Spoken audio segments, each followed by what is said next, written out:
Vivimos en un mundo en constante cambio que usted merece entender, porque es imposible interpretar la realidad que vivimos sin conocer cada uno de sus colores. Porque muchos son los tonos de la actualidad. Presentamos Matices.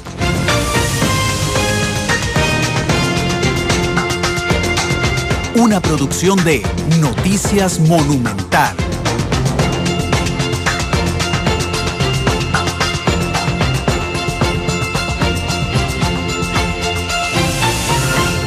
Hola, ¿qué tal? Son las 2 de la tarde con 8 minutos. Bienvenidos a Matices. Les ofrecemos disculpas por el atraso. Ahí pusimos dos muy buenas canciones, pero es que estábamos corrigiendo un detalle técnico, así es que bueno, un agradecimiento por estar con nosotros.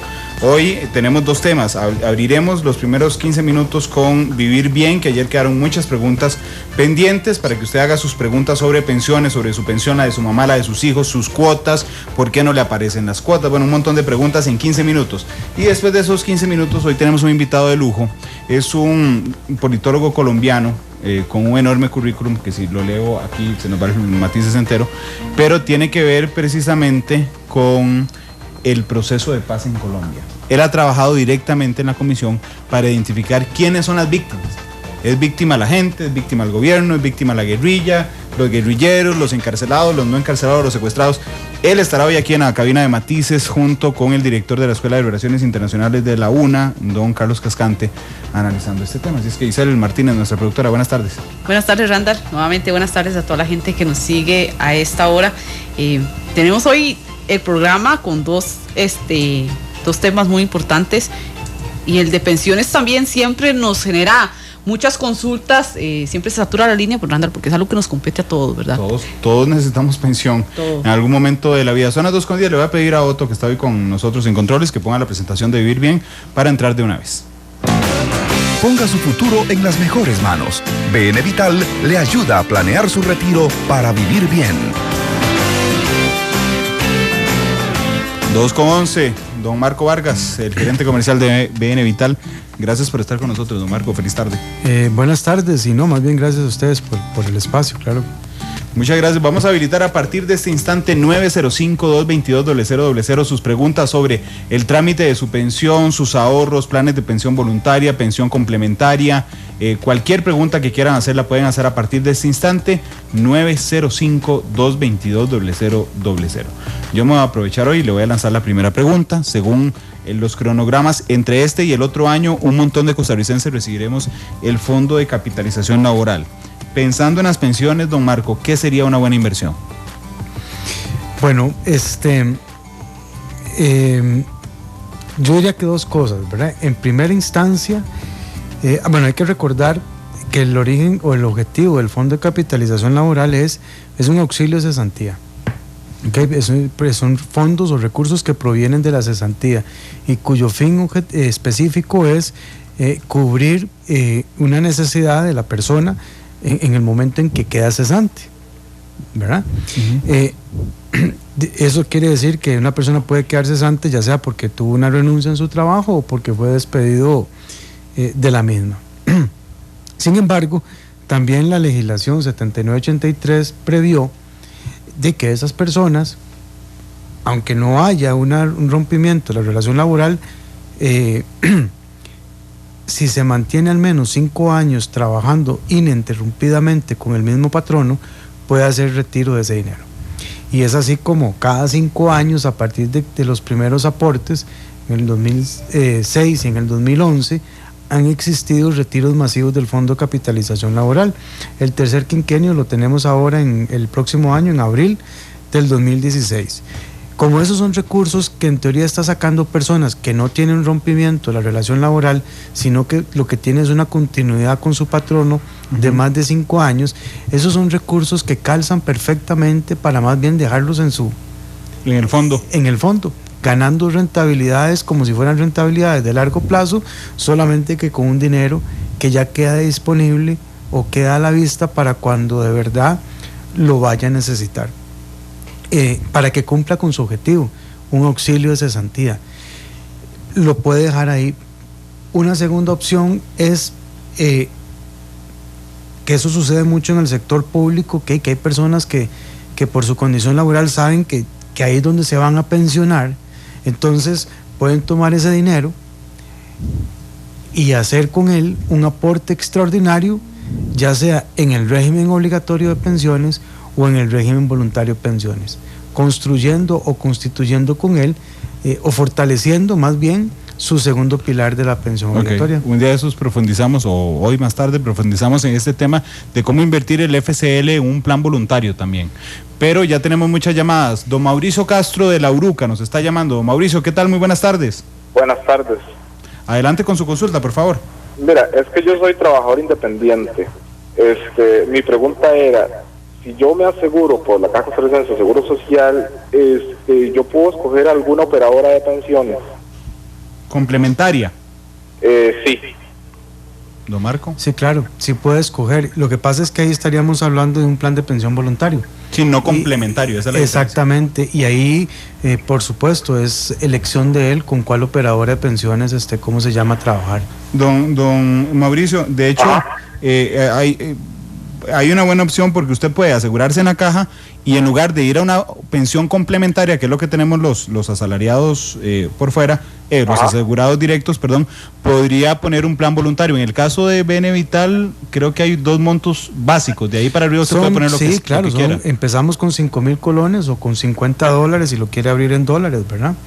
En el caso nuestro, si quisiera con Benevital ampliar la información, puede escribirnos al número, llamarnos al número 2212-0900 o bien escribirnos a la dirección electrónica benevital@bncr.fi.cr. Claro, Mauricio. Claro, excelente, muchísimas gracias. Gracias, un saludo, gracias por escucharnos, 2:15. Bueno, también le damos la bienvenida vía telefónica a don Sergio González Randall, es coterráneo de nosotros desde Cartago. Sí, qué lindo debe estar Cartago esta tarde. Don Sergio, ¿qué tal? Buenas tardes. Bueno, buenas, coterráneos. Sí, adelante. Felicitarlos por el programa, ya he participado como en 3 ocasiones con esto. Bueno, qué dicha, don Sergio. Sí, una preguntita, yo tengo como un año de ser trabajador independiente, estoy pagando seguro independiente y tengo 45 años, he cotizado como 20, más de 20 años. La pregunta es, yo anteriormente estaba con el Banco Nacional. La pregunta es si yo puedo retomar estar otra vez con el Banco Nacional, y si esa lo que yo estuve cotizando, si yo eso lo perdí o no lo perdí. Y también tengo entendido que yo retiraba cada 5 años el FCL. Sí, el FCL.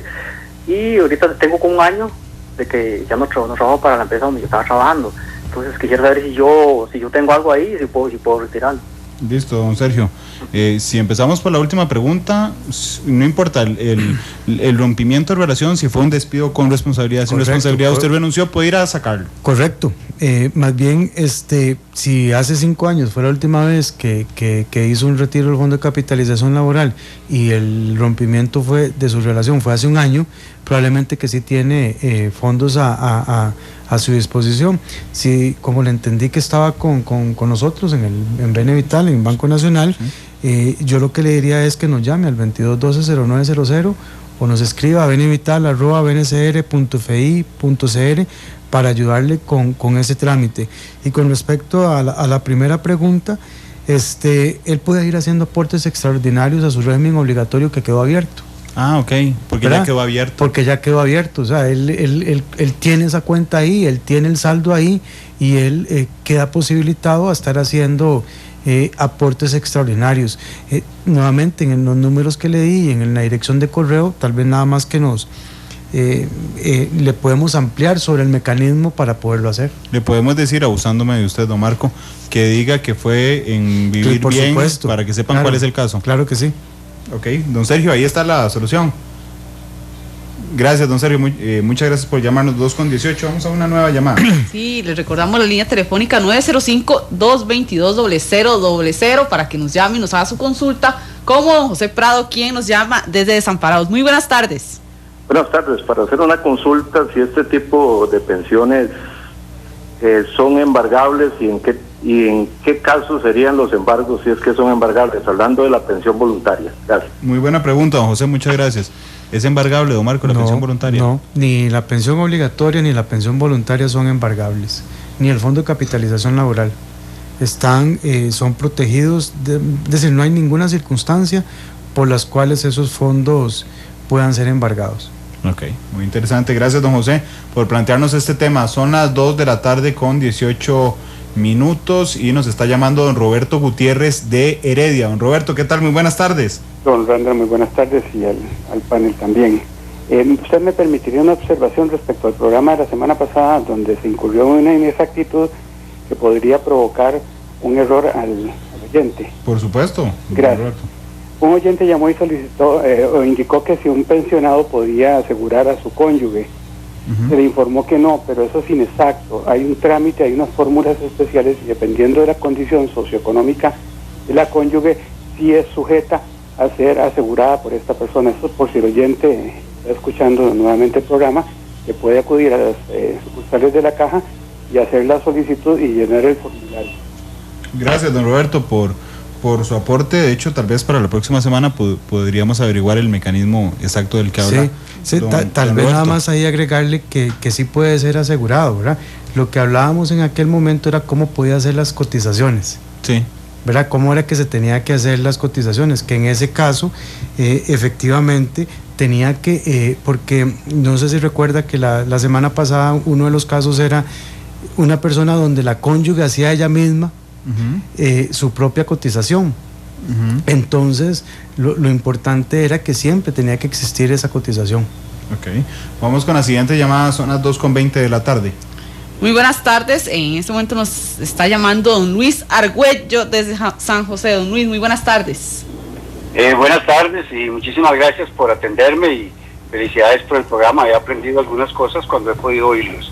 Yo tengo 59 años, 4 meses, tengo 457 cuotas y estoy a punto de perder mi empleo. ¿Yo puedo adelantar o en la caja adelantar el tema de la pensión? Hasta los 61 años y 11 meses. Por el número de cotizaciones que tiene, que son 457, le estarían haciendo falta 5 cotizaciones. Son 5 meses, es decir, una vez que cumpla los 61 años y 11 meses y complete esas 5 cotizaciones, ya sería sujeto a pensión. Es decir, ahorita lo que le entiendo es que va a perder el empleo, tiene 59 años, no es posible adelantar la pensión a los 59.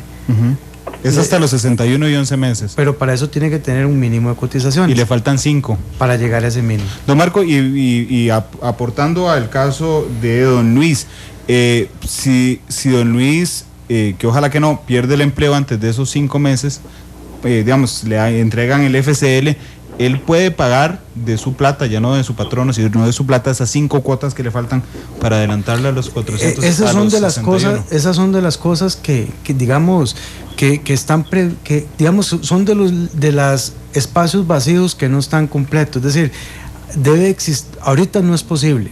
Okay. Hay un mecanismo en el cual él podría hacerlo, pero tendría que abrir primero un plan de pensión voluntario, aportar en ese plan de pensión voluntario y poderlo, adelantarlo. Entonces, bueno, esa sería, lo que pasa es que hay que hacer un puente. Sí, claro, entre la voluntaria y la caja, pero no hay forma humana, digamos, en este momento en Costa Rica para que alguien pueda, en el caso de don Luis, pensionarse a los 59 años, necesita llegar a los 61 y 11. Por las condiciones, pero ahora que usted mencionaba el tema del fondo de capitalización laboral y ese tema en el plan de pensión voluntaria, lo que yo sí le recomendaría es que tal vez a las 3 de la tarde me llame a mí directamente al número que yo dejé, que es el 2212-0900, y le puedo explicar con detalle ese último. Y pida con usted ahí en Benevital. Directamente, sí, que hable conmigo. Con don Marco Vargas, el gerente general gerente comercial de Benevital, don Luis. Muchísimas gracias. ¿Y cómo está el tema que se ha venido haciendo un rum de que todas aquellas personas que pasaron de 58 años y que ya no les dan empleo, hay una jurisprudencia y que entonces la Defensoría de los Habitantes podría mediar en algo? Yo desconozco si existe una jurisprudencia en ese sentido. Podríamos buscar la información. Sí, lo que sí he escuchado, ¿verdad? Y es que han existido iniciativas a nivel legislativo para promover el empleo en las personas mayores de 45 o 50 años. Sí, don Luis, bueno, igual vamos a buscar el dato porque por lo menos que esté vigente, no hay nada vigente. Pero bueno, don Luis, usted puede llamar al 2212-0009. 0900. Ah, bueno, lo es 0900. Correcto. Y pide con don Marco Vargas a las 3 de la tarde. Apenas salga de aquí, don Marco. Muchísimas gracias, señores, muy amables. Gracias, don Luis. Vamos con la última llamada, ya se nos fue el tiempo, 2:23. Don Víctor Monge, que nos llama desde Desamparados. Don Víctor, buenas tardes. Buenas tardes. Mi edad actual son 56 años. Yo comencé a laborar para el Estado en 1981. Trabajé para el magisterio y dejé de laborar por movilidad laboral en el 95. Me incorporé en el 2000 y terminé mi relación en el 2005. Lo que quiero saber es si yo soy sujeto a pensión ahorita por el régimen viejo, tomando en cuenta la cantidad de años que tengo. Yo ahorita soy trabajador independiente y estoy cotizando como trabajador independiente. Mantenga en línea, por favor. Gracias. Sí, en su inicio cotizó al ¿cómo se llama? Al magisterio. ¿Fue el magisterio? Sí, don Víctor, fue al magisterio, ¿verdad? Las primeras cuotas. Sí, al magisterio. Entre el 81 y el 95. Sí, señor. Y luego del 2000 al 2005. Bueno, en este caso, y ahorita está como independiente, pero cotizando a la caja. A la caja, ¿verdad? Sí, a la caja. Sí, no, en este caso, usted sería sujeto a pensión, pero por el régimen en el que está, que es el IBM. ¿Ok? Y sería como una condición, digamos, como un empleado, como el régimen actual del IBM, no lo cubriría los transitorios de personas que se incorporaron al IBM mucho tiempo atrás, antes de los años 90, en el que existieron una serie de reformas. Lo que sí le puede convenir en este momento es solicitar en la Contraloría de Servicios de la Caja que le puedan realizar el estudio para que se puedan unificar sus cuotas. Claro, porque tiene 21 años. Las que tienen el magisterio con las que tienen el IBM, porque al ser trabajador independiente, pareciera que el destino es que su pensión va a provenir de ese régimen básico, que el IBM. Claro, don Víctor, entonces lo que correspondería segundo Marco es puede ir a la Contraloría de Servicios de la Caja a pedir un estudio a ver si puede unificar las cuotas para que y tiene 21 años, ¿verdad? En el magisterio de sí. Cuotas. Ajá, sí. Sí. Entonces, don Víctor, muchas gracias más bien por su consulta.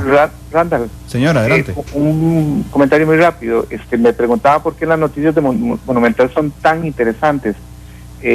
Son súper objetivas, pero algo que un día hizo un comentario, que no hagan sucesos. Yo no había percibido eso. Ajá. Que no hagan sucesos. Yo me encanta oír las noticias de Monumental, ¿verdad? Y yo decía, ¿qué es lo que tienen estas noticias que me gustan tanto? Y es más bien, pues tienen muchas cosas buenas, pero no tienen algo, que es esa parte de sucesos que es tan tediosa y tan dramática. Y es excelente esa parte. No, hombre, gracias, don Víctor, logró ponerme rojo al aire. Gracias, don Víctor Monge, de Desamparados, y por supuesto un honor para nosotros. Don Marco, dice Lisandro Villalobos muy rápido en Twitter, si se hace retiro parcial, creo que está hablando del FCL, Hacienda cobra, está preguntando las exoneraciones, pero si nunca me las aplicaron, ¿cómo sabemos? Bueno, creo que tal vez la pregunta más bien viene por el régimen voluntario, ¿verdad? Okay. Vamos a ver, hay dos tipos de exoneraciones fiscales. Las que los aportes por sí solos están sujetos a esa exoneración, y la de los rendimientos. Cuando existe un retiro parcial antes de los 57 años, Hacienda recupera esos dos tipos de exoneraciones. Como él nunca se las aplicaron, es sobre los aportes. Lo que en definitiva sí logró obtener fueron los beneficios fiscales de los rendimientos, porque los títulos en que invierten las operadoras de pensiones tienen una exención fiscal. Entonces esas son las que por defecto Hacienda sí recoge. Okay. Ahí está la respuesta, don Lisandro. Don Marco, muchas gracias, nos vemos el miércoles. Si Dios quiere. El miércoles de la otra semana, aquí en Noticia Monumental será al mediodía. Son las 2:28, vamos a la pausa, no se despegue. Viene un programazo, un colombiano, politólogo, periodista con un currículum impresionante que ha trabajado con la comisión para identificar a las víctimas del conflicto armado. 2:28, vamos a la pausa y regresamos.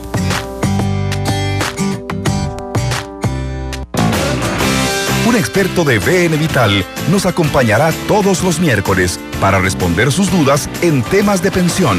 BN Vital, su futuro en las mejores manos.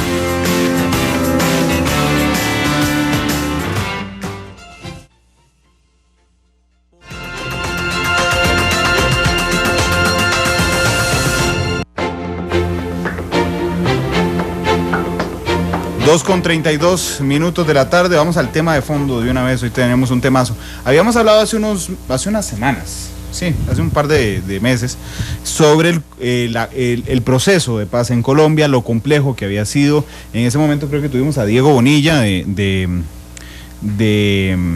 la FM desde Colombia contándonos cómo había cubierto el proceso, y teníamos un grupo de analistas internacionales aquí. Bueno, hoy tenemos a alguien que ha estado en el proceso, porque aquí lo complicado, entre todas las complicaciones hay una complicación particular, y es que hay que identificar a las víctimas del conflicto armado en Colombia. Y entonces la pregunta fundamental es: ¿quiénes son las víctimas del conflicto? ¿Son las familias de los secuestrados, las familias de los soldados fallecidos en combate, las familias de los guerrilleros fallecidos en combate, los guerrilleros que argumentan haber sido desplazados de alguna forma por el statu quo que los obligó a tomar las decisiones?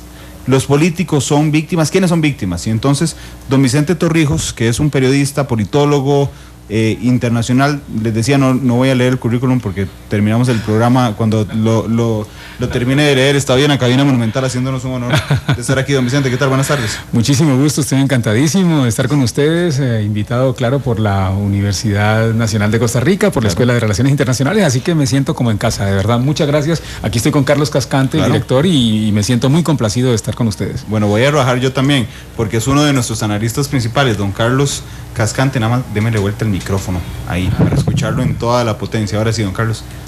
Muy agradecido de que ustedes nos hayan dado el espacio para traerles a una especialista en la materia, una persona que ha pasado con nosotros 3 días intentando explicarnos cómo ha funcionado el proceso y quitando mitos sobre el proceso, que es lo más importante, y que ahora lo va a tener que hacer en un espacio más corto. Vamos a ver cómo le va a don Vicente.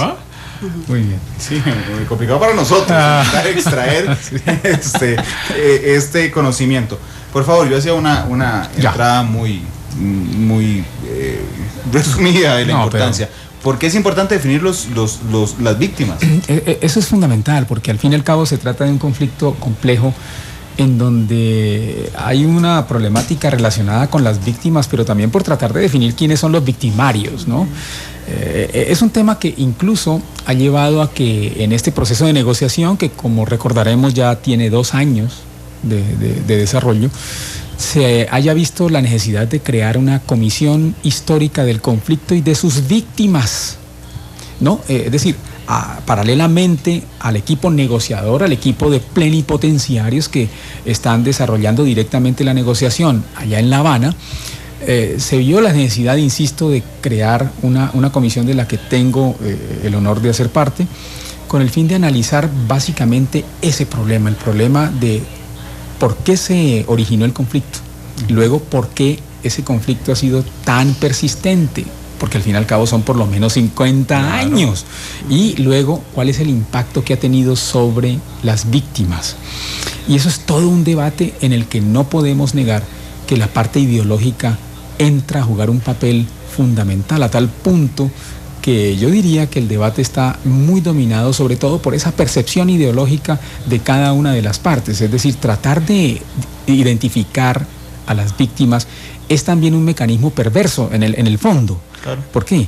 Porque sencillamente puede ser una vía para exculpar y para evadir responsabilidades. Claro. Lo que quiero decir, no es cierto, es que las FARC al fin y al cabo han estado tratando durante muchos años de sembrar la sensación como organización armada ilegal de que ellas son las víctimas y que la población a la que supuestamente defienden en el marco de una lucha por la liberación nacional son las víctimas, y que hay un solo victimario, el Estado y sus fuerzas militares que han desarrollado un modelo de contrainsurgencia que sobre todo es represivo, con lo cual fíjese que ahí ya tenemos un problema que es el abordaje ideológico relacionado con quién se considera víctima, a quién vamos a endilgarle la responsabilidad como victimario y por lo tanto de qué manera se van a, digamos, a tramitar problemas tan gruesos como por ejemplo habrá que ir a la cárcel para resolver el tema de las penas. Al fin y al cabo estamos hablando de una organización que ha cometido delitos de lesa humanidad. Claro. Ese es el problema. ¿Sirve para evadir la responsabilidad o para asumirla?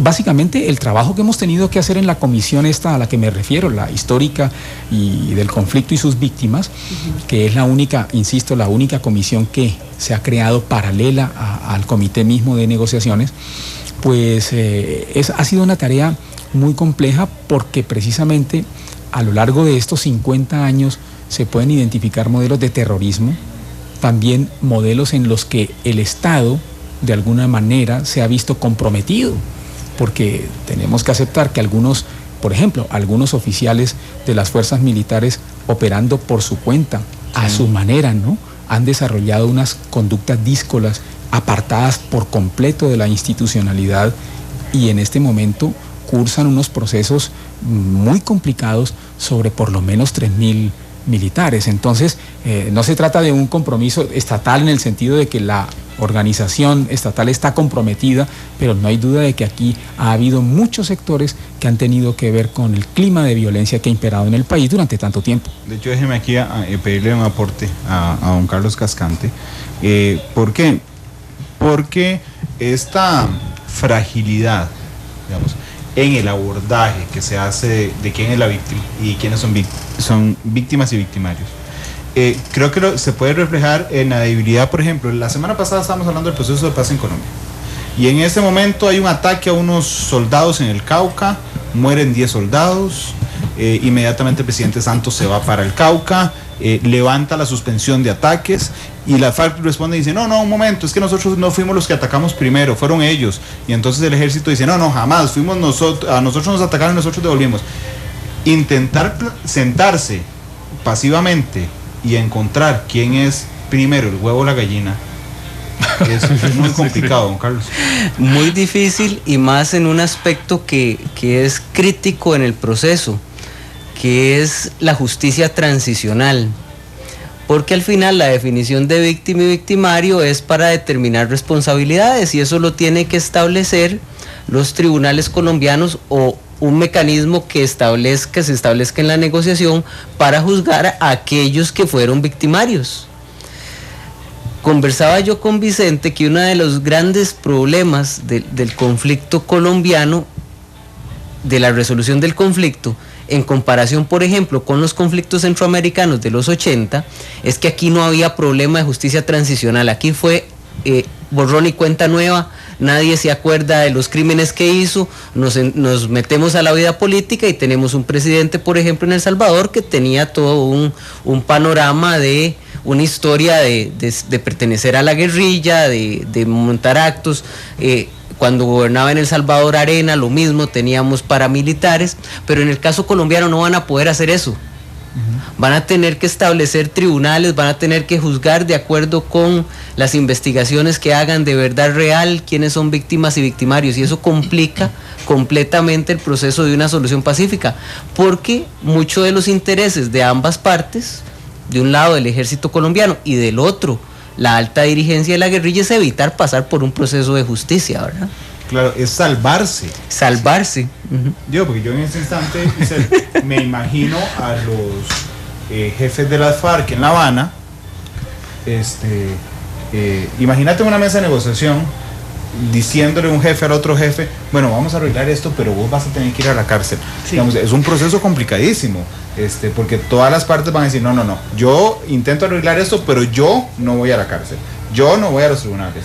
Es muy complicado. Sí, es completamente complicado y más, don Vicente, tomando en cuenta todo el contexto que hay, porque ha sido una lucha de años, y usted como un experto también en temas de paz, precisamente para el término de paz que implica todo eso.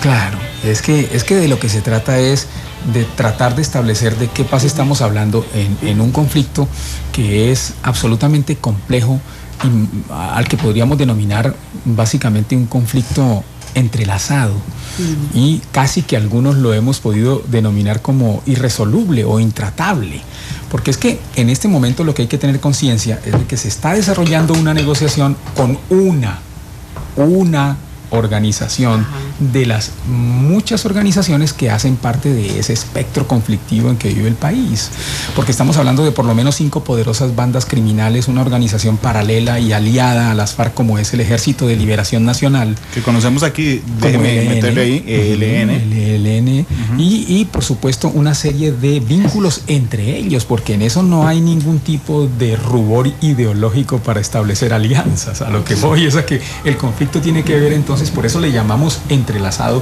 porque hay recursos escasos en áreas geográficas difíciles, ¿no? Y eso hace aún más complejo el panorama. No se trata de una simple lucha ideológica por el poder. Claro. Hay muchas variables económicas aquí que tienen que ver con las dinámicas locales del conflicto, y es por eso que encontramos unas alianzas que en principio podrían parecer imposibles, como por ejemplo alianzas entre las FARC, una guerrilla marxista-leninista clásica, ¿no? Y una organización como las bandas criminales que operan en el sur occidente del país, que son herederas de lo que conocimos como los paramilitares en Colombia. ¿Cómo se explica semejante nivel de conexión, no? Pero como se está presentando, entonces es allí en donde el término paz o el concepto de paz se hace sumamente difícil de manejar. Por ejemplo, cuando estamos con alumnos en el ambiente educativo, se les pregunta, ¿y usted qué entiende por paz? Muchos de ellos dicen, lo que yo entiendo es que, por ejemplo, la guerrilla de las FARC, que es con la que se está negociando, se desarme y se entregue. ¿Eso significa la paz? Otros dicen, no, es que el Estado resarza a las víctimas que ha causado, y se forma un mapa mental, ¿no? En donde, primero que todo, nadie sabe exactamente qué es lo que está esperando y qué conducta y qué responsabilidad puede asumir el otro, y de qué manera eso que se establece en el imaginario como paz puede ser sostenible. Porque además de toda la complejidad de que hemos hablado, estamos ya frente a unos acuerdos que se han prenegociado, digamos, ¿no es cierto?, en 3 materias que son básicamente la cuestión política, la cuestión económica y la de las drogas ilícitas, y se ha llegado a un nivel de compromisos tal que la pregunta es, ¿y cómo diablos usted va a sufragar los gastos que todo eso supone? Claro. Con lo cual, ¿es el Estado el que va a asumir semejantes costos? ¿Es la comunidad internacional? ¿De qué manera, hablando solo de un actor en el conflicto, que son las FARC, usted puede pensar que eso va a ser perdurable? Sí, es complicadísimo. Ese mapa mental que sus estudiantes le pueden dar en la universidad, ustedes en la comisión tienen que sentarse a hacerlo. Pero además es hablarle muy crudo. No sé, le voy a preguntar, ¿usted ha tenido que ir a La Habana en esta negociación o aportan las ideas desde Colombia? He tenido que ir varias veces a La Habana, obviamente, porque el diálogo también se tiene que establecer con los actores directamente. Ahí está todo el secretariado. Recordemos que en este momento prácticamente todos los cabecillas de las FARC, los que componen el secretariado, se encuentran en La Habana. Solamente hace falta el jefe máximo, Timo León Jiménez, que se sospecha que puede estar en algún país del vecindario, ¿no? Pero en algún hotel del vecindario. En algún hotel del vecindario. Por lo que está sucediendo, ¿no? Sí. Pero lo cierto es que en múltiples diálogos, claro, porque con esto hay que tratar de establecer qué es lo que piensan los gremios, por ejemplo. Para los ganaderos hay toda una carga, ¿no es cierto?, relacionada con el manejo de la tierra, con las detenciones, secuestros, con la persecución, pero también la iglesia tiene un punto de vista, la iglesia católica, y las otras iglesias también, porque digamos que es una historia en la que por lo menos todo colombiano ha tenido alguna víctima en su familia, ¿no?, relacionada con el conflicto armado interno. Sí. Cuando un conflicto llega a tal nivel de penetración es porque definitivamente ha invadido todas las capas de la sociedad, ¿no? Claro, y le preguntaba porque yo escucho mucho la radio colombiana y recuerdo a algunos directores de medios criticar que cuando algunos directores, pero no fueron todos, fueron a La Habana, había unos que venían contentos con el proceso y había unos que venían molestísimos y que decían, estos señores de las FARC se creen el poder ejecutivo paralelo. porque primero porque se llama secretariado, pero además secretariado tiene un canciller, y eso generó una molestia sobre los medios de comunicación también. Claro, lo que pasa es que recordemos que hace más de 10 años tuvimos una experiencia de negociación en Colombia sumamente compleja, en un área desmilitarizada. El Estado retiró a la fuerza pública de un área equivalente a El Salvador, ¿no? Es decir, es un país dentro del país, casi Costa Rica. Exacto. Sí. ¿Ustedes son cuántos kilómetros cuadrados? 52.100. 52.100, exactamente. El Salvador son 42 y algo. Exactamente. Básicamente el tamaño de Costa Rica, para simplificar. Claro. Y en esa área geográfica el control lo ejercían directamente las FARC. Pero es que ahí había familias que no tenían nada que ver con las FARC, ganaderos que quedaron de un momento a otro bajo el control, y por supuesto se convirtió en algo así como la meca, el destino final del periodismo. Y ese periodismo tiene mucho que ver con el manejo de la paz o no, porque claro, es la construcción de la pedagogía y de la cultura de paz a través de los medios masivos de comunicación. Y esa discrepancia que usted está comentando que se veía entre los colegas es justamente lo que hace que no pueda haber, digamos, un verdadero sentido pedagógico, porque al fin y al cabo la pregunta es, ¿están negociando transparentemente las FARC? Claro, porque además... ¿O están buscando simplemente exculpación e impunidad? Claro, don Vicente, porque hay un elemento más. El conflicto tiene más de 50 años, es decir, que hay al menos 2 generaciones que ya están, que viven, trabajan, son periodistas, politólogos en Colombia, que nacieron con el conflicto. Es decir, cuando ellos nacieron, el statu quo era el conflicto y nunca estuvieron en la antesala, digamos, como para entender de primera mano las razones del conflicto, cómo estaba antes, cómo se pudo haber evitado, cómo volver a un estado original de las cosas antes del conflicto. Exactamente, y eso nos ha llevado a conocer de primera mano varias experiencias, algunas de ellas exitosas, ¿no? Por ejemplo, en Colombia ha habido unas guerrillas a las que ustedes recordarán que han sido también muy famosas en el hemisferio, como por ejemplo el M-19, que tuvo una resonancia mediática muy interesante en los años 80 y que finalmente se sometió a un proceso de negociación porque estaba prácticamente derrotada desde el punto de vista militar y no les quedó otra. Exactamente, no tienen alternativa, y por lo tanto el proceso se surtió gracias a que se convocó a una Asamblea Nacional Constituyente que dio origen a la actual Constitución colombiana. Entonces, en la práctica, el M-19 pasó a incorporarse, digamos, a la vida civil en unas condiciones altamente privilegiadas. Básicamente la estructura institucional del país cambió para darles cabida. Ahora la pregunta es, ¿se tendrá que repetir esa historia o cualitativamente estamos hablando de un fenómeno completamente distinto ahora? Lo cierto es que, como lo anotaba el profesor Cascante, pues al fin y al cabo este es el primer conflicto que se está manejando en nuestras Américas después de que tenemos una justicia universal cuyo principal componente es la Corte Penal Internacional, es decir, el Estatuto de Roma.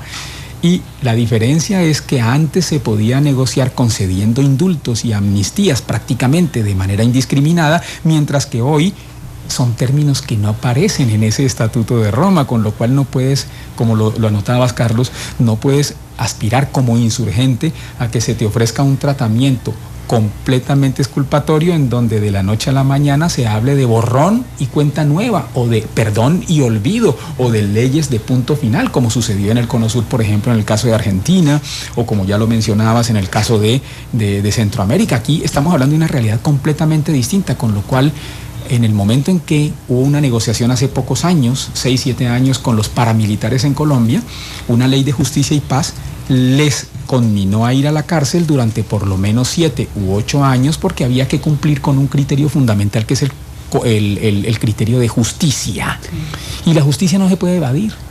Y como es uno de los componentes principales de toda justicia transicional, la pregunta es la misma que usted estaba formulando hace pocos minutos. Es decir, ¿un comandante guerrillero estará dispuesto a ir a la cárcel en el marco de este proceso negociador o no? Porque si la respuesta es no, sencillamente la negociación fracasará y no podrá prosperar porque se trata de estándares universales que el país sencillamente no puede evitar. En todo este contexto también es que hay muchas situaciones que se están dando, incluso la parte geográfica también cuenta un aspecto muy importante en todo este proceso, don Carlos. Sí, y para nosotros cuenta aún más porque Colombia para nosotros es un actor fundamental en nuestra estrategia de política exterior. Tradicionalmente se habla que Costa Rica está entre el yunque y el martillo. El martillo es México y el yunque es Colombia. Y hay un fenómeno que Vicente se lo relató a los estudiantes muy evidente, que va a quedar un espacio, una gran cantidad de personas procedentes de la guerrilla, procedentes de las bandas paramilitares e incluso procedentes del ejército colombiano, que van a quedar desempleados. Entonces la formación de bandas criminales puede aumentar en Colombia y eso puede afectarnos directamente en Centroamérica. Es decir, muchas veces tenemos la noción como que ahí está el conflicto colombiano, ahí están dialogando en La Habana y nosotros aquí somos unos observadores muy puntuales, muy lejanos, que dicha que están haciendo la paz y ojalá que venga el Papa y lo bendiga. Pero en realidad los resultados que se produzcan en La Habana pueden afectar directamente a Costa Rica, en la medida que si ya estamos siendo presas de grupos criminales muy bien organizados, que estamos viviendo un aumento de la violencia sistemática en el país.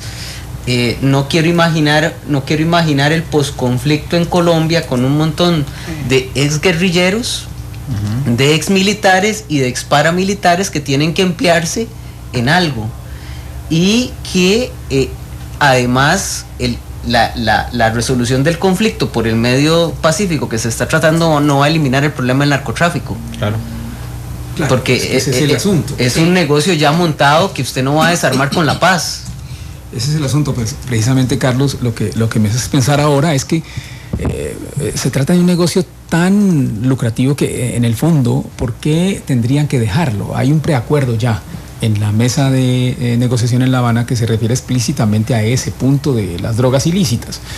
Y la conclusión a la que se ha llegado es una conclusión que parece un poco cínica, tal vez, porque se trata de llegar a establecer que sencillamente el problema del narcotráfico no es un problema exclusivo de los colombianos, y como no es exclusivo, pues tendrá que esperarse a que en algún momento la comunidad internacional lo resuelva. En otras palabras, la oposición política en Colombia ha dicho, de lo que se está hablando aquí es de una forma de legalizar los cultivos ilícitos, y si se legaliza prácticamente se estaría llegando a una situación en la que hay lavado de activos, y si hay lavado de activos, entonces prácticamente esa actividad criminal está quedando amparada por un proceso de negociación. Así que esto tiene unas implicaciones políticas de enorme importancia. Se ha llegado, por ejemplo, a plantear la posibilidad de que se considere al narcotráfico como un delito conexo al delito político, con lo cual ellos, los guerrilleros de las FARC, que se han visto involucrados en actividades relacionadas directamente con el narcotráfico, pues gozarían de los beneficios que el tratamiento político de los delitos supone. Así que el problema es de enorme importancia y no tiene que ver solamente con la realidad colombiana. Lo que estaba diciendo Carlos es absolutamente cierto. Se trata de un problema que tiene que ver con Centroamérica, y en la medida en que las FARC negocien transparentemente, transparentemente, lo cual también está en duda. Habrá que verificar los acuerdos a que se llegue y realmente medir el nivel de compromiso y de credibilidad. Pero suponiendo, en el mejor de los casos, en el idílico caso en el que haya una negociación transparente, entonces realmente se comprometerán, por ejemplo, a luchar contra el narcotráfico, colaborando en los procedimientos de erradicación de los cultivos que están bajo su control geográfico. Claro. Volvemos a la variable geográfica al fin y al cabo. Sí, es decir, aquí estamos hablando de recursos que están en esa geografía, y entonces el problema del narcotráfico no está exclusivamente, principalmente sí, pero no exclusivamente en manos de las FARC. Con lo cual, independientemente de lo transparentes y angelicalmente que ellos se comporten, pues lo cierto es que estamos hablando de que subsistirán las bandas criminales existentes, que son muy complejas, muy bien organizadas, que tienen una cantidad enorme de recursos, redes internacionales que las conectan con Centroamérica. Con lo cual, fíjense que hablar de posconflicto en Colombia no es hablar de ese idílico momento en el cual los colombianos llegaremos a la reconciliación, a la paz. Al contrario, yo sostengo una tesis, y es que el posconflicto en Colombia, después de la firma de un acuerdo entre el gobierno y las FARC, va a ser aún más penoso que lo que estamos viviendo ahora. Sí, déjeme, antes de ir a la nueva pausa comercial, intentar hacer un resumen de la cantidad de conocimientos que nos acaba de dar don Carlos y don Vicente. El tema del Estatuto de Roma es fundamental, porque don Vicente explicaba los acuerdos que se lograron con el M-19.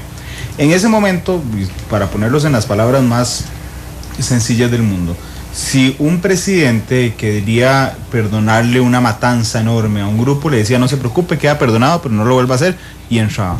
Después del Estatuto de Roma, lo que pasa es que los gobiernos no pueden hacer eso en crímenes de lesa humanidad. Y los delitos que ha cometido la FARC son de lesa humanidad.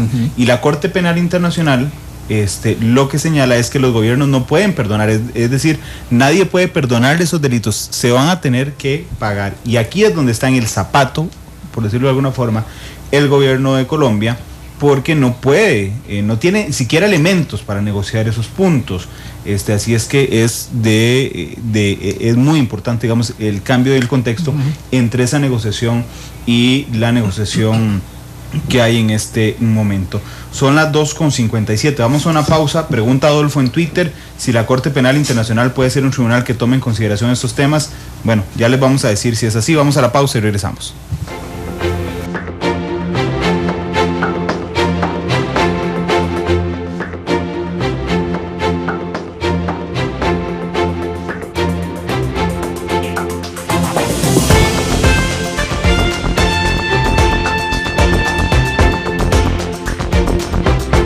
Nuevo video.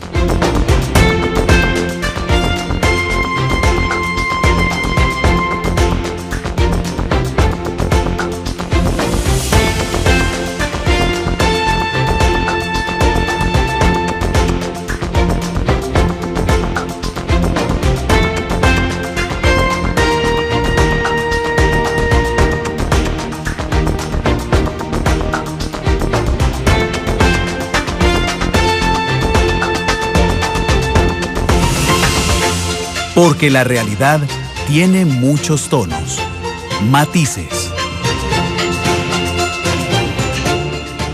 Son las 3:02. Estamos en un interesantísimo programa hoy de Matices. Nosotros siempre un día a la semana intentamos dedicarlo a un tema internacional. Muy que aquí, y vamos a decirlo con todo el honor, lo digo, y con el orgullo, no existe ningún espacio en Costa Rica que le dedique un día a la semana al análisis internacional, y nosotros nos sentimos muy orgullosos de eso.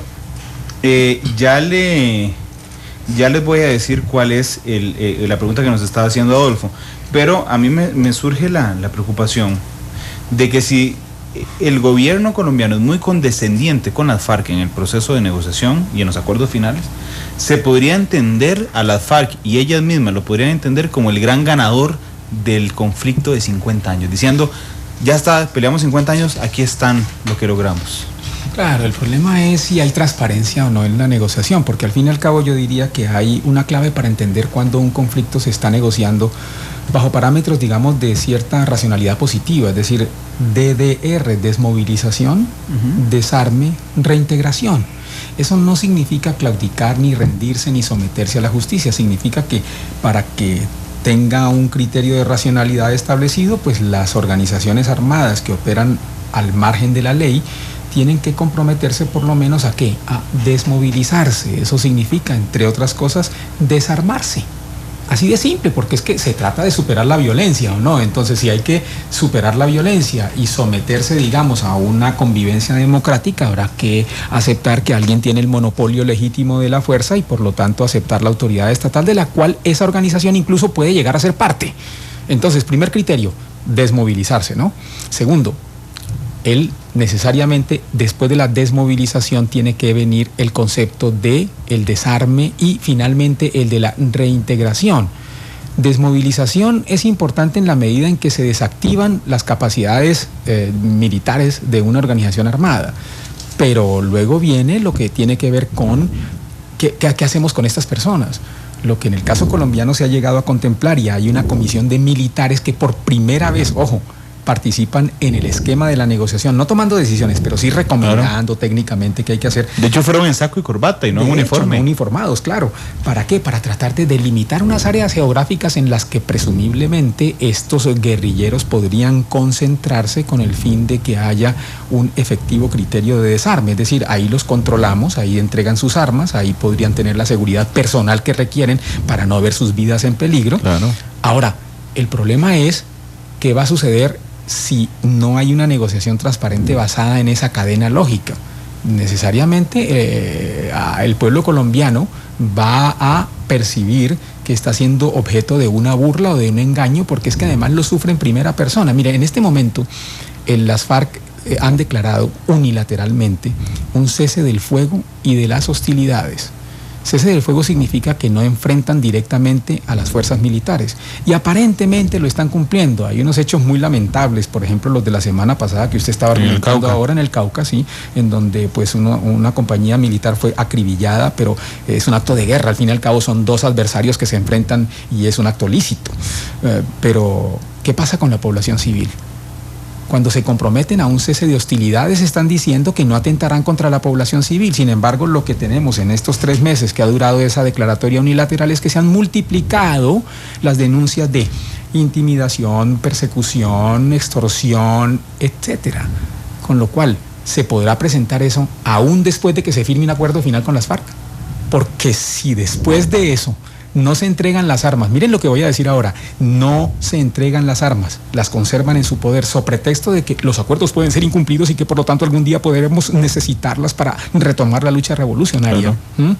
Y si además de eso, digamos que siguen intimidando a la población mediante una modalidad política que se denominaría proselitismo armado, es decir, movilizar a la gente para que vote, por ejemplo, a favor de los aliados de las FARC, tendríamos un cóctel explosivo que puede llegar, ¿no es cierto?, no a resolver el problema que tenemos, sino al contrario, a dar paso a un conflicto aún peor que el que ha vivido Colombia con las FARC. Al fin y al cabo, esa ha sido la historia colombiana. Sí. Nunca se ha llegado a un proceso de negociación que haya desembocado en una auténtica reconciliación. No, al contrario, curiosa, paradójicamente, todos los procesos de negociación lo que han sido es una antesala de un conflicto aún peor que el que ya existía. Claro, de hecho, voy a plantearle algunas consultas que nos están mandando por Twitter. Adolfo dice, además de llevar a la justicia a guerrilleros, ¿llevarían a militares y a políticos involucrados en falsos positivos, don Vicente? Eso nos lleva nuevamente a la pregunta que habías formulado, a la consideración que estabas haciendo al principio del programa, y es justamente quién es la víctima. Digamos que el Estado se ha preocupado por desarrollar un paquete legislativo que, independientemente de lo que se negocie en La Habana, el Estado tiene que tomar como iniciativa propia. Así que hay una ley de restitución de tierras y de víctimas que ha venido atendiendo a los que se consideran como víctimas del conflicto armado por cualquier circunstancia a partir del año 1985. Así que ha habido un desembolso de recursos enorme y el Estado mismo, en un famoso discurso del 24 de julio de hace 2 años, el presidente lo sostuvo ante la Corte Constitucional y dijo, vengo aquí exclusivamente a pedir perdón por los actos en los que el Estado puede considerarse como responsable. Y en consonancia con eso, hay todo un paquete legislativo para la atención de las víctimas, la restitución de tierras y todo lo que eso supone, porque al fin y al cabo víctima no es la persona que directamente ha sufrido, ¿no es cierto?, una situación dolorosa, sino también todo el entorno familiar que también se ha visto afectado. En ese sentido, el Estado ha hecho la tarea. Podríamos decir que ha hecho la tarea, ¿no? Ahora la pregunta es, en términos de justicia transicional, ¿las FARC verdaderamente cumplirán con los criterios de verdad, justicia, reparación y no repetición? Es eso lo que en el fondo hace que un proceso de negociación como este pueda ser medido, pueda ser cuantificado y se pueda exigir que haya una verdadera rendición de cuentas. De lo contrario, estaríamos negociando al arbitrio a la mejor manera, como nos parece, llegar a acuerdos que signifiquen incluso impunidad. Eso no se puede hacer hoy día. Leo Brenes dice, saludos a mi profesor, a don Carlos Cascante. Pregunta, ¿hay intereses de partidos políticos para que no se concrete la paz a los dos? Es decir, claro, digamos que los partidos políticos aquí tienen una enorme importancia porque al fin y al cabo la mitad, el 50% del Parlamento colombiano ha tenido que ir a la cárcel. Eso suena duro, ¿no? Cuando te dicen es que la mitad de tu Congreso, de tu país, se encuentra encarcelado por nexos, sobre todo con los grupos paramilitares, es decir, prosistémicos. Entonces, de lo que estamos hablando aquí es de unos niveles de compromiso territorial, de feudos electorales, de, digamos, clientelismo basado en el uso de la violencia, que ha contaminado enormemente las costumbres políticas en el país, de tal forma que una metodología de resolución de conflictos cotidiana es la de hacer justicia por mano propia. Y los políticos han tenido que ir a la cárcel justamente por ese tipo de conexiones. Pero bueno, por otra parte también es cierto que eso es un indicador de saneamiento de la vida política, porque no podemos imaginar lo que sería Colombia en este momento si nada de ese procedimiento se hubiera dado, ¿no? Es decir, es más reconfortante para una democracia que los culpables estén prisioneros que no lo estén. Pero eso seguirá existiendo. La pregunta es, ¿cuál es el nivel de responsabilidad de los partidos políticos en todo esto? Porque en este momento en Colombia hay un poderoso movimiento de oposición que acaba de hacerse presente en el Congreso de la República, porque al fin y al cabo es un partido que creó el expresidente Álvaro Uribe, que no existía sino hasta hace apenas un año, y que ya es una fuerza parlamentaria de enorme importancia, con lo cual digamos que la democracia colombiana en ese sentido está reverdeciendo, está perfeccionándose, porque al fin y al cabo durante los últimos 4 años no había oposición real en Colombia, y eso es doloroso decirlo. Yo prefiero que haya una fuerza muy activa de la oposición. Curiosamente es una fuerza muy activa que se da entre quienes fueron muy aliados. Al fin y al cabo el presidente Santos fue ministro de Defensa del expresidente Uribe, ¿no es cierto? Y sin embargo ahora están enfrentados, pero sea como sea, es una democracia que se basa en equilibrios y eso es mucho más sano. Usted ha citado ahora, antes de ir a la pausa, y ha estado incluso hablando de esto sobre lo que pasará post-conflicto.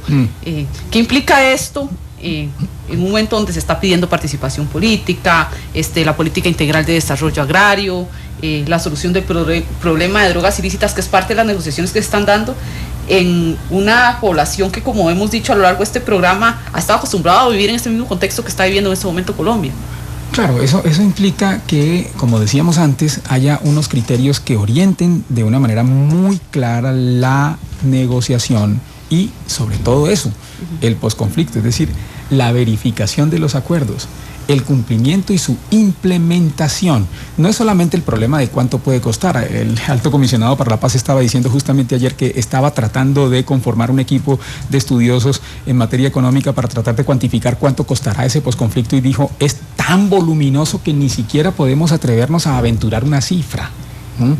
Pero en todo caso, lo cierto es que aquí hay que ir justamente a lo que tiene que ver con justicia, es decir, ¿se va a honrar a las víctimas o no? Porque es que en los procesos, como decíamos antes, en los procesos de negociación de hace 10 o 20 años, ¿a quién se honraba? ¿A quién se premiaba? Se premiaba al victimario. Porque claro, sobre pretexto de que el bien sublime de la paz tiene que llegar aquí algún día, entonces se premiaba al victimario exculpándolo para que garantizara un mínimo de paz social. En cambio, hoy día la atención se centra en las víctimas directamente. Entonces, la dignidad de las víctimas, ¿qué papel juega en esto? Pero también es el problema de la reparación. Las FARC son un grupo que económicamente es muy poderoso. Y quiero exagerar la palabra muy poderoso, ¿no? La expresión muy poderoso, porque se trata de una organización que no está derrotada. Es que es una negociación que se da entre un Estado fuerte, pero una guerrilla igualmente fuerte, tanto en el plano militar, pero sobre todo en el plano económico.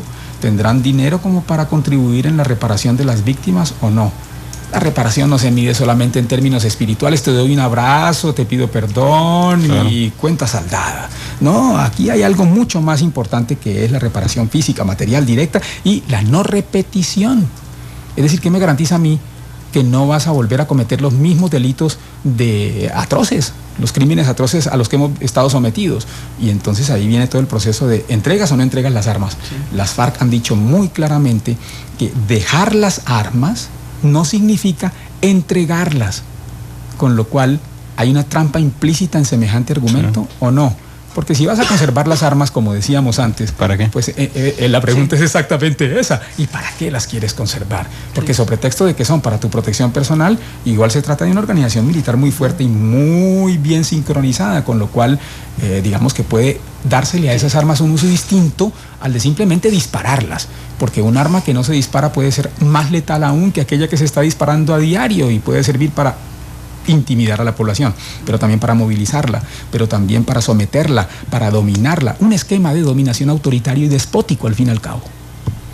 Don Carlos, qué complicado este punto que plantea don Vicente, porque yo me imagino al familiar de alguna persona fallecida que no fuera soldado, un ataque de la FARC a la población civil.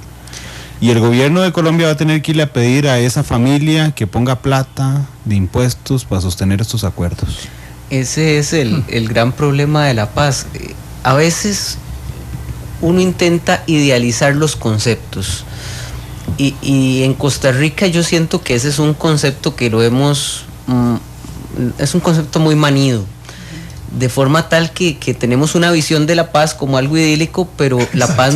Sí, yo también comparto ese punto de vista. Usted que ha pasado 3 días acá. Cuando uno pasa aquí todos los días, a veces cuando uno dice estas cosas, la gente lo vuelve a ver a uno raro. No, inclusive, Carlos, si me permites, un estudiante tuyo anoche decía justamente eso. Me parece que estoy sembrando haciendo una pregunta idílica, muy idealista. Sí, es muy idealista. Pero él es consciente de eso. Es consciente del idealismo. Pero más allá de ese idealismo está, ¿cuánto va a costar este proceso? Imagínense solo los procesos de reeducación social de las zonas que han estado en conflicto. Sí. Imagínense el costo de inversión en zonas que ha tenido las FARC para generar empleo, para generar condiciones de inversión y que esas zonas puedan salir. Imagínense la inversión que hay que hacer en el proceso de reconversión económica del campesinado que ha estado dedicado al cultivo de la hoja de coca. Cuando podemos hablar de una diferencia de 20-1, es decir, alguien que cultiva un producto legal puede ganar $1, mientras que el que cultiva la hoja de coca puede ganar 20. Entonces, ¿cómo le va a decir usted a ese campesino que ya tiene una estructura de producción, que le ven, que ya tiene alguien que le compra y que recibe menos de lo que gana, por supuesto el intermediario, que cambie por algo que le va a dar menos? Entonces usted tiene que generar un proceso de compensación económica para esa zona si usted quiere tener éxito en el proceso, que nos comentaba Vicente, que incluso es un proceso voluntario. El campesino que no quiera, como están ahora los acuerdos, no deja de producir hoja de coca. Entonces usted tiene que convencerlo. Imagínese el costo y que le digan a usted, ciudadano colombiano, bueno, vamos a aumentar sistemáticamente los impuestos para poder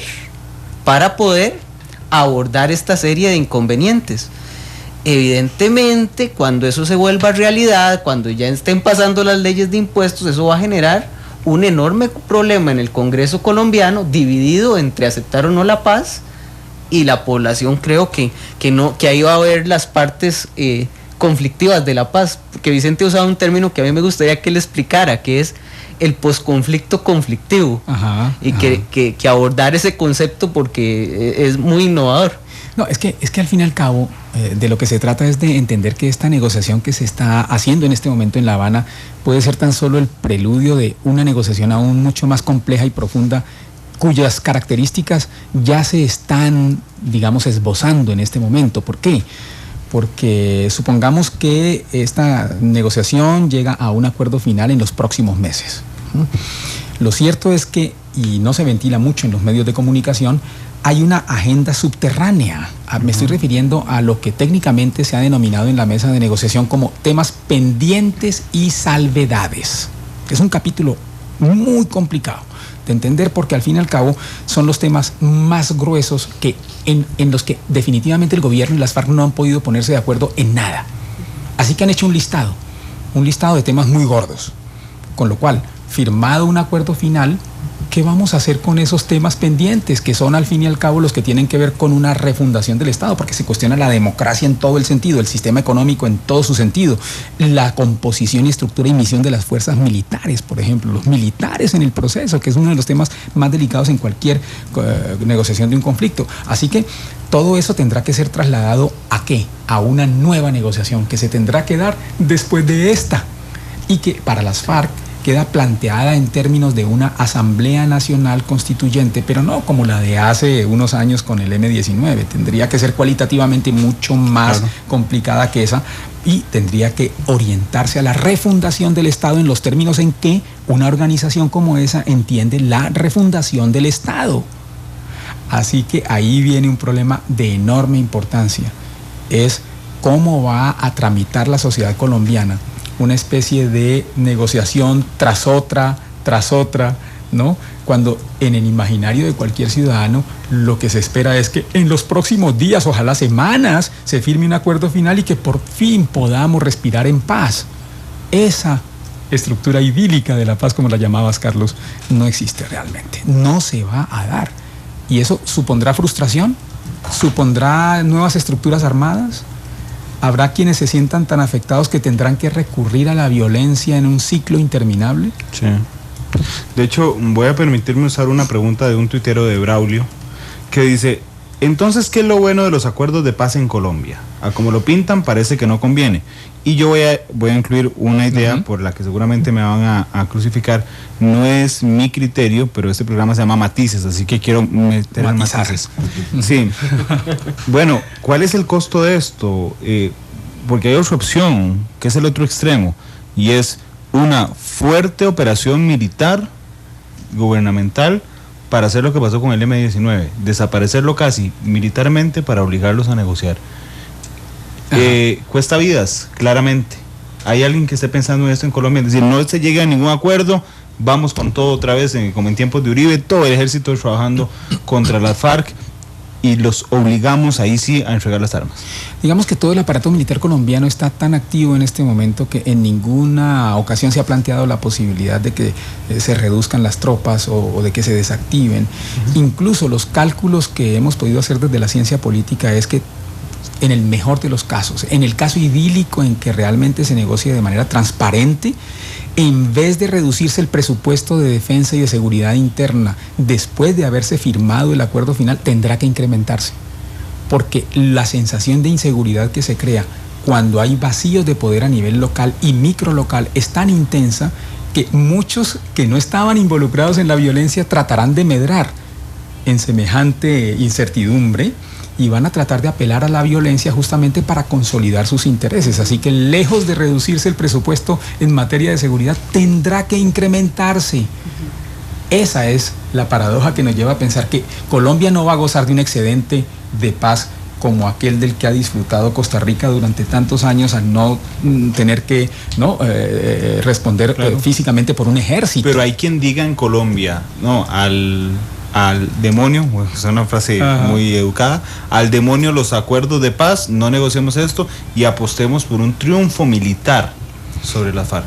Digamos que el presidente Uribe siempre se preguntó por qué el Estado renunció a la ventaja estratégica de la que ya disponía, en vez de haber persistido en la ofensiva contra la insurgencia, sobre todo cuando había indicadores muy claros de que estaba suficientemente debilitada como para doblegarla en pocos años. Claro.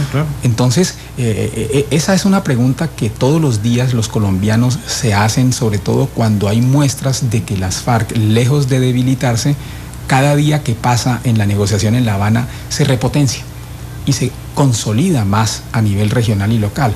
Es decir, no existe la sensación de que se trata de una guerrilla que, como está negociando, entonces se ha opacado, se ha retraído, está inhibida. No, es al contrario, la sensación que se tiene es que se ha refortalecido. Con lo cual, si se refortalece para orientarse a la vida política, pues bienvenida sea. Y los acuerdos tendrán sentido, como preguntan los oyentes, ¿no? Pero si es para continuar en la lógica de la extorsión y del terrorismo, lo que sí puedo asegurar es que las fuerzas militares, lejos de debilitarse, entienden ese desafío. Y si llega el momento en el cual los acuerdos no prosperan o hay una trampa estratégica, se retoman las operaciones militares con la misma intensidad. Claro, porque veamos la planta estratégica. Claro. Las FARC en un momento histórico, don Carlos, coyuntural, donde habían ya matado, eliminado el ejército colombiano a miembros del secretariado de las FARC, sí, ¿verdad? Donde a Reyes lo mataron, donde se me olvida el otro, Alfonso Cano, muerto, exactamente, Marulanda. Logran matarlos, logran quitarle rehenes valiosos.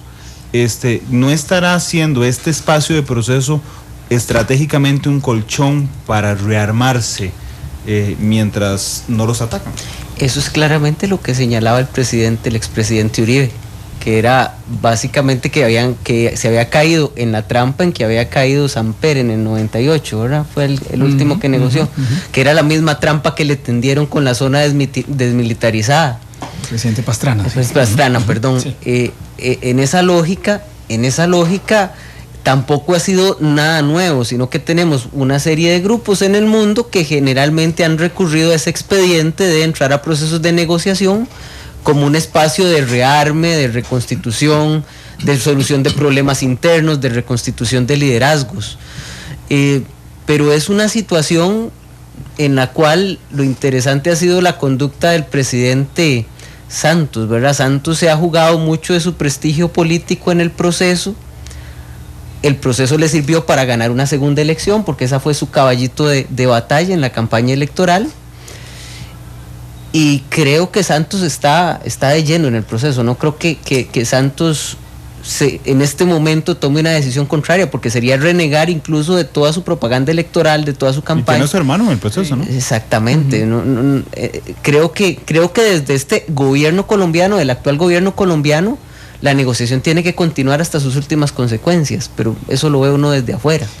Eso es muy interesante, hasta sus últimas consecuencias, porque claro, lo que estabas diciendo es absolutamente cierto, Carlos, es decir, el presidente Santos ha invertido aquí todo su capital político, y recordemos que ha sido reelegido, pero cada día que pasa sin conseguir la firma de un acuerdo es un día que se convierte justamente en un boomerang que atenta contra sí mismo. Entonces, como las FARC comprenden perfectamente que ese es el problema en el cual se encuentra el presidente Santos, ¿qué hacen? Dilatan porque cada día que ganan es un día que pierde el presidente. Y si el presidente se puede ver en un escenario trágico, es justamente aquel en el que no logre firmar un acuerdo de paz con las FARC en este segundo periodo. Prácticamente toda su obra política, su obra histórica, se evaporaría, ¿no? Entonces, las FARC dilatan y lo presionan combinando el uso de la violencia de manera muy selectiva y muy especializada, movilizando a la población, por ejemplo, en paros nacionales indefinidos. Lo utilizan también dilatando las agendas, pero ampliando las agendas en la mesa de negociación, de tal forma que introducen variables y temas que no estaban contemplados en esa agenda original. Y al presidente Santos, en últimas, ¿qué le toca hacer? Básicamente ceder. Ceder, porque romper el proceso significa atentar contra su propia obra histórica. ¿Hasta cuándo el presidente podrá mantener ese tira y afloje? El presidente Uribe, por ejemplo, lo ha dicho muy claro desde su partido en la oposición en el Congreso. Mire, los hechos están demostrando que es necesario que haya un alto en el camino. Suspenda los diálogos. Lleve a las FARC a un escenario en el cual se le impongan y ellas acepten unas reglas del juego lo suficientemente claras como para que el proceso tenga un mínimo de confiabilidad y de credibilidad. En ese sentido, si las reglas del juego coinciden, son verificadas y prosperan, pues entonces se reanudarían los diálogos. Pero en las condiciones en que están planteados los diálogos en este momento, todo parece indicar que se atenta contra el interés nacional y que por el contrario se fortalece el interés revolucionario. Bueno, se nos fue el tiempo. 3:28. ¿Ya? Mañana le doy la pregunta a Isel. No, pero si no, acabamos de empezar. Sí, ¿verdad? Estaba rapidísimo. Sí, pero no. Y yo quiero agradecerle, nosotros tenemos, y yo me siento muy orgulloso de eso, también un grupo de oyentes muy selecto. Quiero leer 2 comentarios. Uno dice: en caso de que sea una trampa para fortalecerse, ¿alguna diferencia con las negociaciones de Samper? Y también dicen: ¿por qué no llevan esas charlas a Masu? US de Costa Rica, universidades de Costa Rica, aunque sea privada, dice Adolfo, me hubiera encantado escucharlas en universidades privadas. Gracias. Bueno, pues estamos cooperando, ¿no, Carlos? Estamos cooperando, ¿sabes? Para poder ir desde la Universidad Nacional de Costa Rica, la escuela, a Colombia. Ustedes tienen un largo recorrido en materia de paz, de resolución de conflictos. Sí. Bien, ¿por qué no cooperar? ¿No? Y eso es justamente lo que estamos tratando de hacer. Claro. Don Vicente, muchas gracias, un honor. Un honor, de verdad un placer. Don Carlos. Muchas gracias, don Randall. Isel, buenas tardes a todos.